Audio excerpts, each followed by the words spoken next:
All right, now we have our very own Reverend Cathy.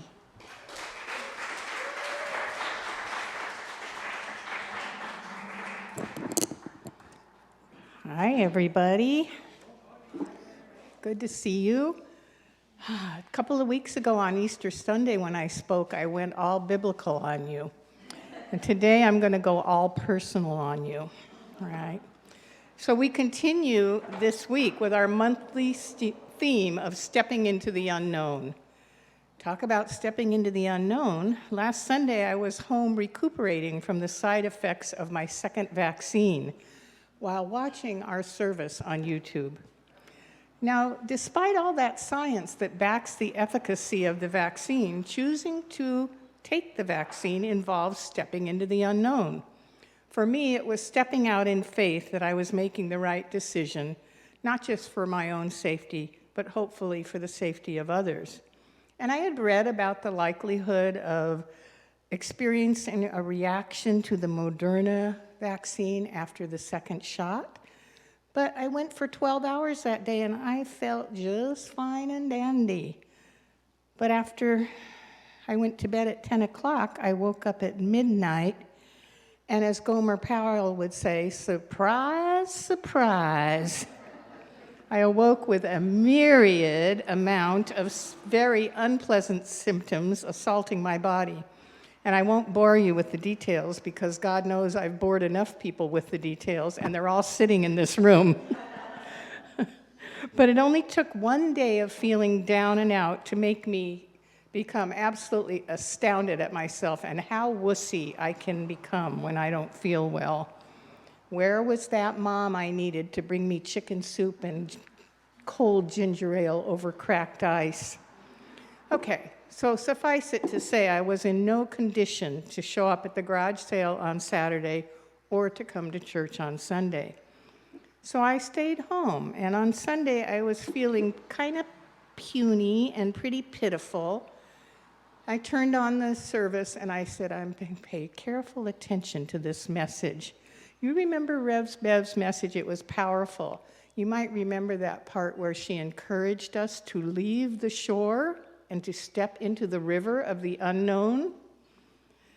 Well, I admit my head wasn't in the most sane of places, but the first thing I thought of as I was listening to Rev Bev made me laugh out loud despite my aches and pains, because I was remembering a few weeks ago when Rev Bev and I were over on Kona side, and I literally left the shore to step into the beautiful turquoise ocean that looked so benign and so inviting. Now, I spent my youth, I can hear Beverly laughing right now, I spent my youth swimming way out in the ocean over my head. I was never afraid, and I guess I carry within me that cellular memory of that brave and intrepid swimmer I used to be. Well, it wasn't long before I was knocked down by a deceptively innocent-looking wave, and I emerged from that wave flat on my butt, sputtering, looking like a drowned rat. Now, Rev Bev tried her best to be concerned, but just like today, she started laughing. Everybody around me was laughing. So I picked myself up and carried my bedraggled self back to shore where I could nurse my wounds and my pride. And the worst of it was that while I was sitting there, I remembered that exactly the same thing had happened about a year ago. The last time I was in the ocean. Again, I'm on the Kona side with two friends visiting from California. There were three of us, me, my very best friend, who is like 1 month to the day, exactly my age, and her daughter. But I was the only one, I must be the one who looks fragile. I was the only one approached by a very kind young man who cautioned me, "Be careful, Auntie, it's kind of rough out there." And I'm like, please, you don't know who you're talking. I was miffed and wondered why he addressed only me when there was another bona fide auntie right by my side.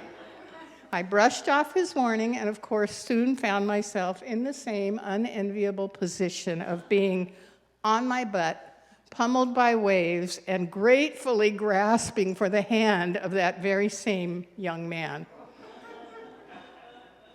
The title of my talk today is Bless-itations. Every new journey we choose to embark upon is filled with excitement and anticipation. And there may also be feelings of hesitation. This paradoxical state we name bless-itation, that perfect combination of blessings and hesitations. I know you all know that feeling. It's that combination of giddiness and trembling. It's that internal urge to grow, coupled with the external fear of the unknown. As we venture forth into these new experiences, we discover both the blessings and the hesitations on our new path. Additionally, we have the opportunity to recognize the power of blessing in advance whatever is before us and may be triggering us, greeting it with curiosity instead of fear. Bless-itations, bless-itations. How does this relate to my two humbling tales of woe at the beach? Well, in both of these instances, I could have benefited from a little more hesitation and a little less pride, not to mention a reality check concerning my current physical strength and stamina.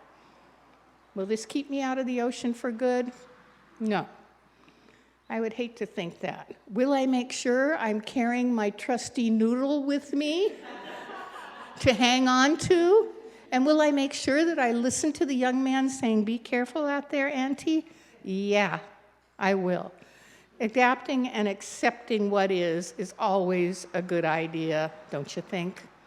So figuring out how to still enjoy the ocean while staying safe is the blessing inherent in these two stories. But these two memories were only the beginning of my trip down memory lane as I listened to Reb Bev's inspiring talk. I thought about the many bless-itations I've experienced during the times that I had blithely, more than once, chosen to leave one career. I'm done with that, I'm leaving that behind, and embarking on another, not knowing what the outcome would be, but just knowing I had to make a move. Knowing I had to make a move both in consciousness and in action.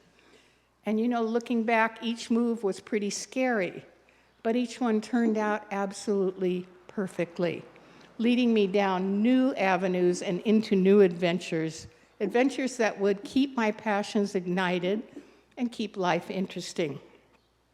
I thought about Doug, my husband, my late husband, and our whimsical, and it was very whimsical, decision to leave California in 2004, where we both were born and raised and pretty ensconced, to relocate to the Big Island, leaving our home, our family, my beloved job at hospice, and my fledgling staff ministry at the Center for Spiritual Living in Carlsbad.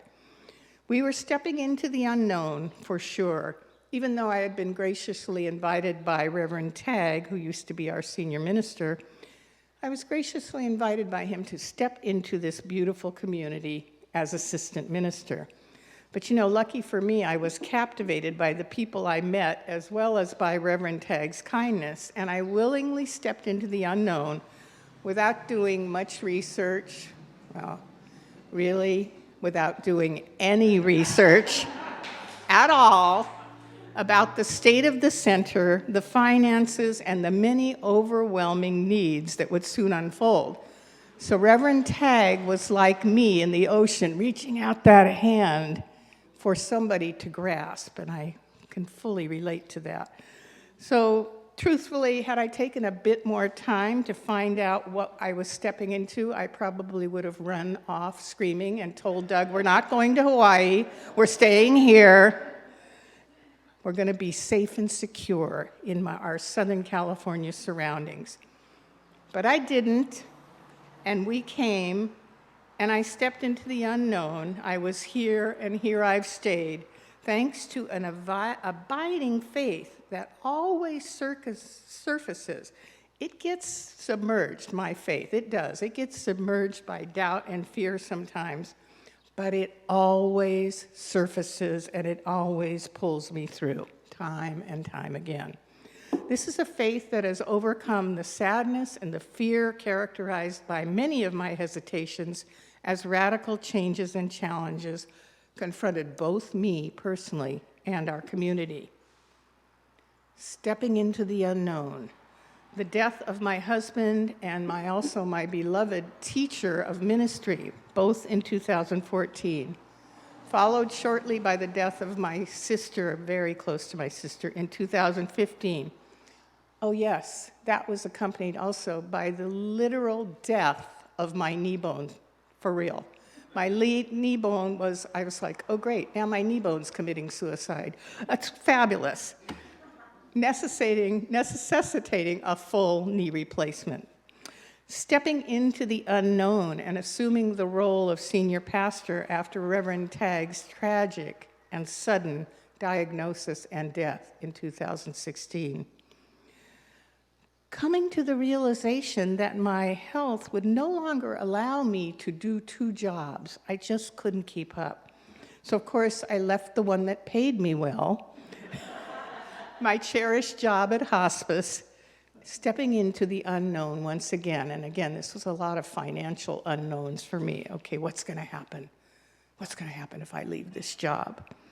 And then grieving the many transitions of our beloved community members and saying goodbye to 2 wonderful staff ministers and other dear friends who had to relocate after their homes were lost or compromised in the lava flow. Stepping into the unknown and facing change.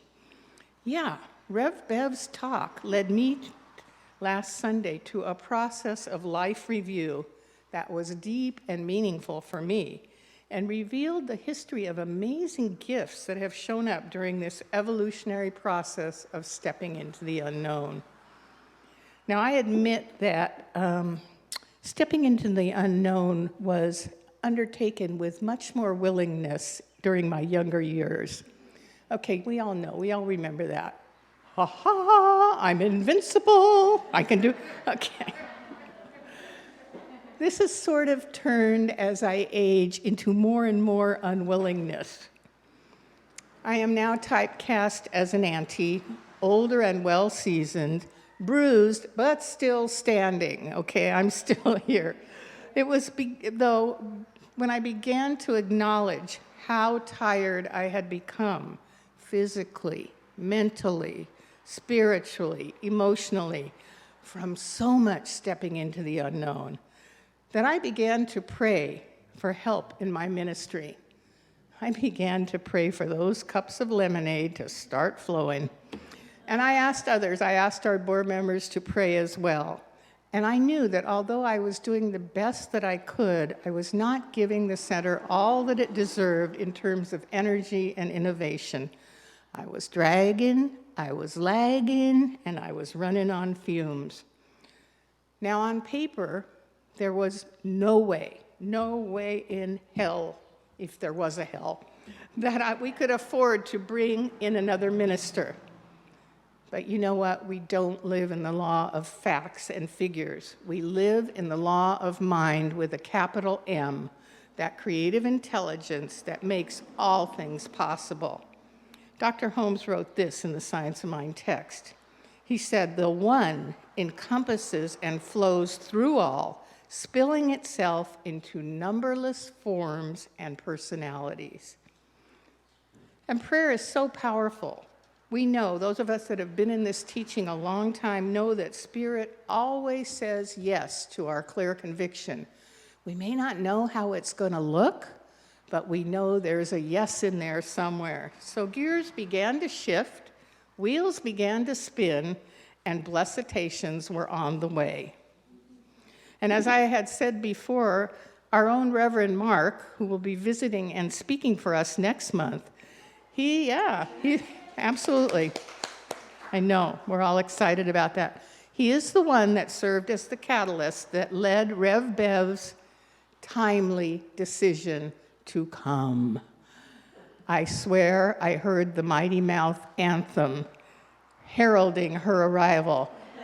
Here I come to save the day. And though both Beverly and I have felt both components of bless-itation, blessings and hesitation, all of us in this center have been blessed by all the new energy, ideas, perspective, and vision that Rev Bev has brought to the table.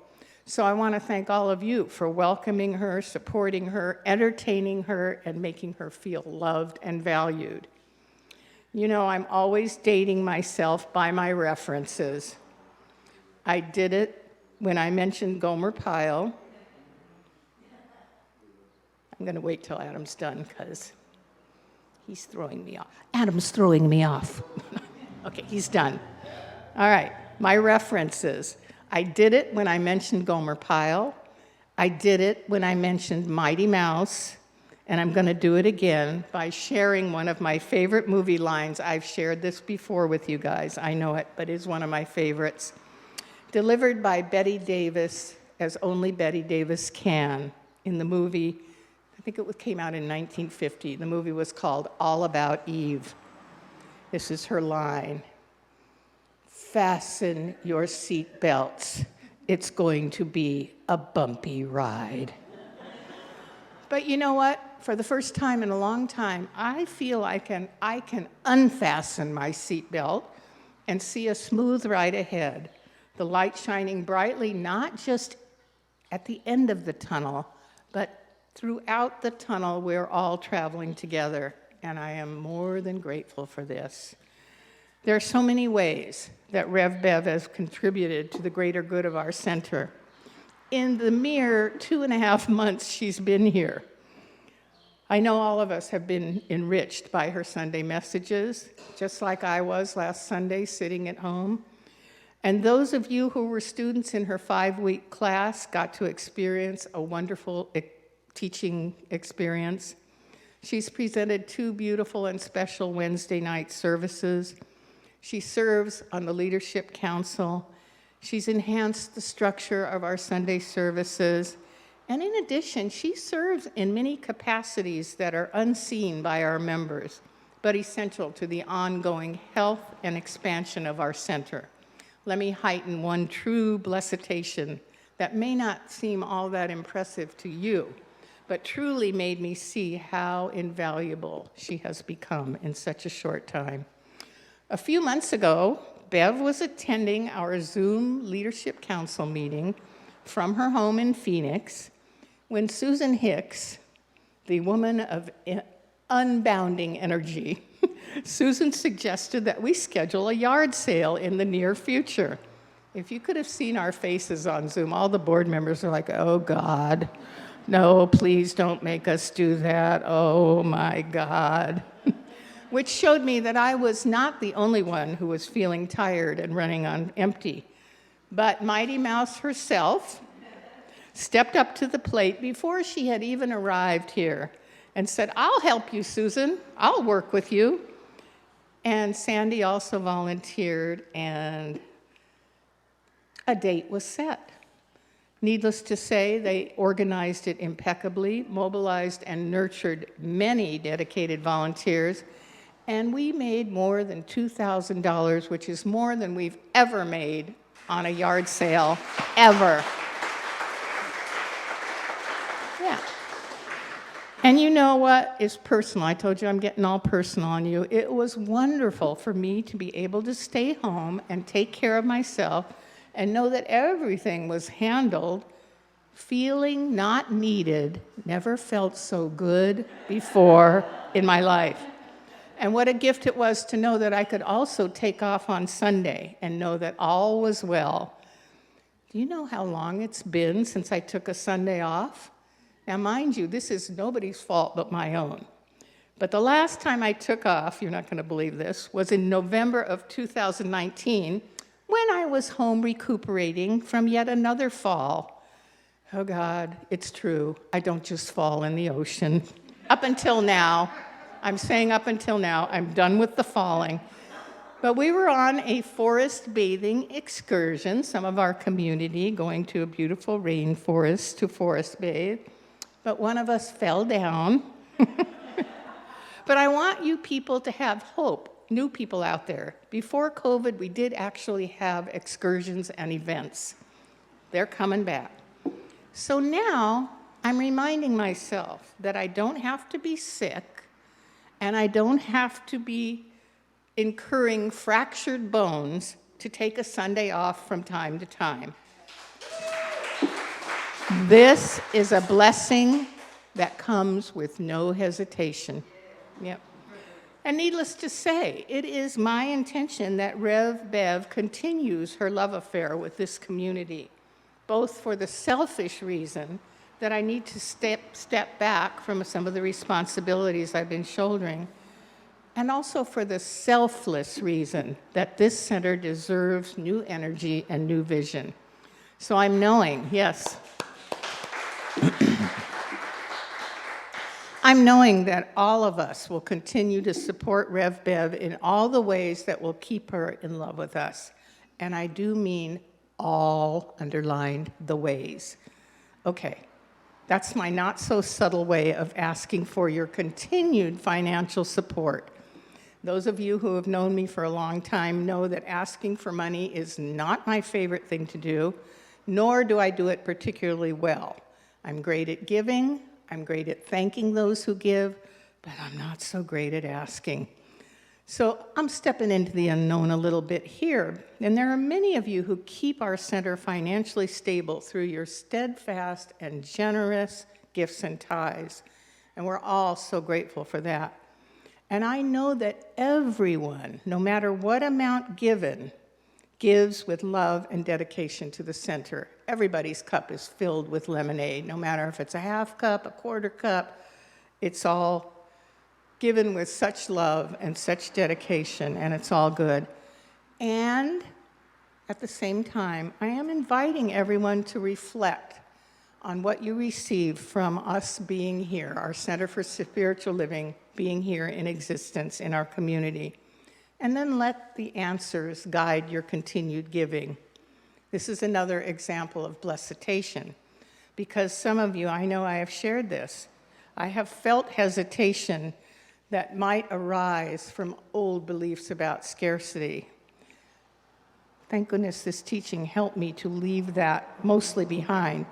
I made a commitment to give a certain amount every month when I came on this island, and I've been doing it ever since. Even though my money situation on paper has changed pretty radically, I'm still able to keep up that donation because I've committed to it, and I know that Spirit will provide it. And that's the deal. You might feel the hesitation, but you'll also find by choosing to give generously, your blessings will increase and abound. It's the law of circulation. It can't be otherwise. So enough of that. But along with my gratitude for Rev Bev, I want to add my huge appreciation for the amazing people who currently serve on our leadership council and for those who have served in the past as well. For our incredible musicians, for our creative thought contributors, for everyone who has helped with the construction and maintenance of this building, for Lena Allah, who faithfully guards this building, for our office administrator, Bonnie, and for Adam and his technical team who show up and serve this center every Sunday without fail. And you all know that old axiom, it takes a village. That's a true axiom, and I am in awe of the village that has kept this center alive and flourishing despite many transitions and leave-takings, construction woes, the lava flow, and the pandemic. We're still here, and we're flourishing. We have together had the opportunity to step into the unknown with faith, and many bless-itations have arisen that have kept us together and made us stronger. So as we begin new things that we experience both the joy of newness and the hesitation of uncertainty. We may feel that hesitation and even appreciate its value, but we also remain mindful and don't allow it to cloud our vision or impede our forward movement. This is a quote from John Hyder in The Tao of Leadership. He says all power derives from conscious or unconscious cooperation with the principle. And we all know that conscious cooperation with principle trumps unconscious cooperation every time. When we use the law, when we pray knowing and believing, it always works better than when we just let unconscious cooperation flow. It's what enables us to move through the hesitation and into the blessings as we step into the unknown.